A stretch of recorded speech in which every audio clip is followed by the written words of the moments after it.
नमस्कार, स्वागत है आप सबका।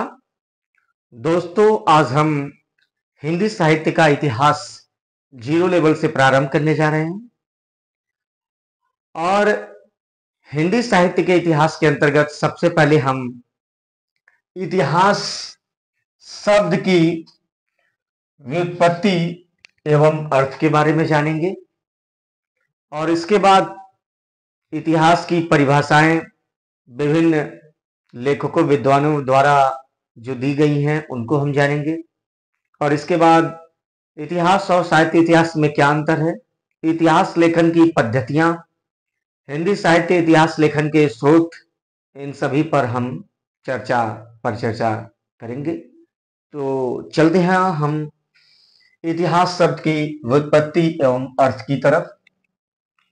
तो इतिहास शब्द की व्युत्पत्ति तीन शब्दों से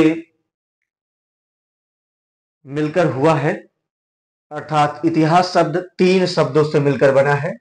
इति धन ह धन आस, जिसमें इति का अर्थ है ऐसा, ह का अर्थ है निश्चित ही और आस का अर्थ है था या घटित हुआ। इस प्रकार इतिहास शब्द का शाब्दिक अर्थ हुआ ऐसा निश्चित ही था या घटित हुआ। जैसा हम पढ़ रहे हैं ऐसा निश्चित ही था, ऐसा निश्चित ही घटित हुआ। इतिहास में वर्णित घटनाएं ही सत्य हैं, इसमें कल्पना का कोई स्थान नहीं होता है। अब हम इतिहास की परिभाषाएं जानेंगे। इतिहास की पहली परिभाषा, सत्य घटनाओं का क्रमबद्ध अध्ययन इतिहास है। यह परिभाषा हेरोडोटस, ये एक यूनानी नाम है, इनको हम इतिहास का जनक भी कहते हैं। इनको अंग्रेजी में हम हेरोडोट्स भी कहते हैं और कुछ जगहों पर इसे हेरोडोट्स भी कहा जाता है, इन्हें हेरोडोट्स भी कहा जाता है। तो अब आइए हम उनके बारे में जरा डिटेल में बात कर लेते हैं, जिनको हम इतिहास का जनक कहते हैं। तो हम बात करने जा रहे हैं हेरोडोटस, जो कि एक यूनानी नाम है। इनको हम अंग्रेजी में हेरोडोट्स भी कहते हैं और कुछ जगहों पर इन्हें हेरोडोट्स भी कहा जाता है। तो अगर हम इनके समय की बात करें तो इनका समय 484 ईसा पूर्व से 425 ईस्वी पूर्व है। जब हम ईसा पूर्व से ईस्वी पूर्व की तरफ जाते हैं तो घटते हुए क्रम में और फिर एक के बाद वह बढ़ना शुरू हो जाता है। अब हम अगर इनके जन्म की बात करें तो इनका जन्म यूनान, जिसको हम ग्रीक के नाम से भी जानते हैं, यूनान के हेलिकार्नेसस नामक स्थान पर हुआ था। यूनान के हेलिकार्नेसस नामक स्थान पर हुआ था। और यदि हम इनके प्रसिद्ध पुस्तक की बात करें तो हिस्टोरिया है, इसे हिस्टोरिका के नाम से भी और द हिस्ट्रीज के नाम से भी जाना जाता है। अब हम इनके रेफरेंस में कुछ और बातें करें तो इन्हें हिस्ट्री अर्थात इतिहास शब्द के प्रथम प्रयोक्ता के तौर पर जाना जाता है। ये हिस्ट्री इतिहास शब्द के प्रथम प्रयोक्ता है, अर्थात इतिहास शब्द का सबसे पहले प्रयोग हेरोडोटस या हेरोडोट्स ने किया था। इनके पहले इतिहास शब्द का प्रयोग किसी और ने नहीं किया था। इन्हें हम इतिहास का जनक भी कहते हैं। इन्होंने इतिहास की व्याख्या भौतिकवादी दृष्टिकोण से की। इन्होंने इतिहास की व्याख्या भौतिकवादी दृष्टिकोण से की। इन्होंने इतिहास को खोज, गवेषणा एवं अनुसंधान के अर्थ में ग्रहण किया। तो यहां पर लेखक के दृष्टिकोण, उसने इतिहास की खोज किस अर्थ में किया, इन सभी पहलुओं पर ध्यान दिया जाता है। अब हम जानेंगे हेरोडोटस ने, अर्थात इतिहास के जनक ने, इतिहास के कितने लक्षण बताए हैं। तो इन्होंने इतिहास के निम्नलिखित 4 लक्षण बताए हैं। पहला है, इतिहास वैज्ञानिक विधा है। दूसरा है, इतिहास मानव जाति से संबंधित है। इतिहास मानव जाति से संबंधित होता है। तीसरा है, इतिहास तर्कसंगत विधा है।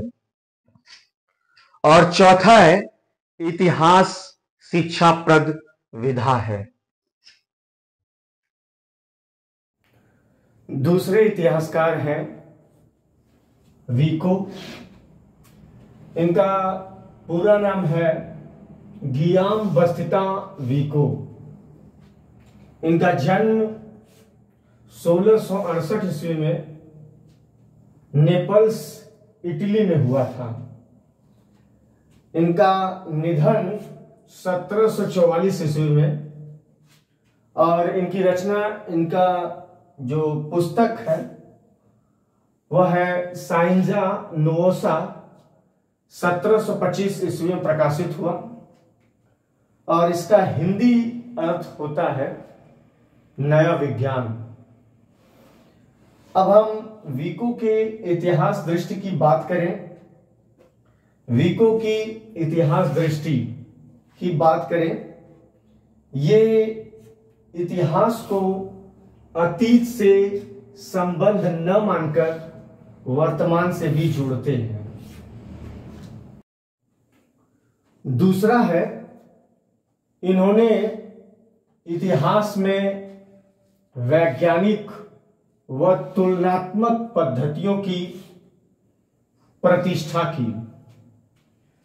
इन्होंने इतिहासकारों को निम्नलिखित 5 प्रकार की भ्रांतियों से बचने का उपदेश दिया,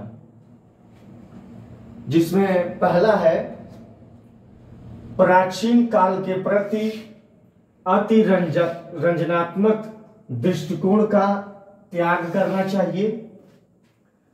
दूसरा है, जातिवाद के अभिमान का त्याग करना चाहिए। और तीसरा है, महापुरुषों को अधिक विद्वान मानने के भ्रम से बचना चाहिए। महापुरुष बहुत अधिक विद्वान थे, यह कहना उचित नहीं होगा। वर्तमान में कोई सब कुछ जानता हो, यह कोई जरूरी नहीं है।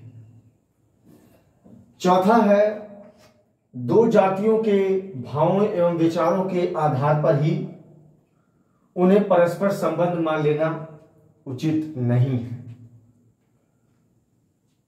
2 जातियों के भावों एवं विचारों के आधार पर ही उन्हें परस्पर संबंध मान लेना उचित नहीं है। 2 जातियों के भाव और विचार के आधार पर उन्हें परस्पर संबंध मान लेना उचित नहीं है। 5वां और अंतिम उपदेश है, पुराने व्यक्तियों के बारे में यह मान लेना कि उन्हें अपने युग का अधिक ज्ञान था। पुराने व्यक्तियों के बारे में यह मान लेना कि उन्हें अपने युग का अधिक ज्ञान था। तो कोई जरूरी नहीं है कि उस युग में उन्हें बहुत अधिक ज्ञान था। वर्तमान में कोई सब कुछ जाने ये जरूरी नहीं है, जैसा कि इसका हमने चर्चा किया था। अब हम इनकी परिभाषा को देखते हैं। तो इनकी परिभाषा है, इतिहास मानव की चेष्टा तथा चिंतन का फल है। इसका स्वरूप समाज और संस्थाओं के निर्माण से परिपूर्ण है। इसमें समानता तथा निरंतरता की प्रवृत्ति होती है। तो यह रहा दूसरे इतिहासकार विको की परिभाषा। तो एक बार फिर हम दूसरे इतिहासकार विको की परिभाषा देखते हैं। इतिहास मानव की चेष्टा तथा चिंतन का फल है। इतिहास मानव की चेष्टा तथा चिंतन का फल है। इसका स्वरूप समाज और संस्थाओं के निर्माण से परिपूर्ण है। इसमें समानता तथा निरंतरता की प्रवृत्ति होती है। तीसरे इतिहासकार हैं कांट, जिनका पूरा नाम इमानुएल कांट है। इनका जन्म 1724 ईस्वी में जर्मनी में हुआ था और इनका निधन 1804 ईस्वी में हुआ था। यदि हम कांट के इतिहास दृष्टि की बात करें तो कांट जी इतिहास को सार्वजनिक और विश्वजनीन प्रक्रिया है मानते हैं। इसमें प्रगति की एक योजना निहित है। तीसरा है, इसकी मौलिक प्रवृत्ति बौद्धिकता तथा नैतिकता का विकास है।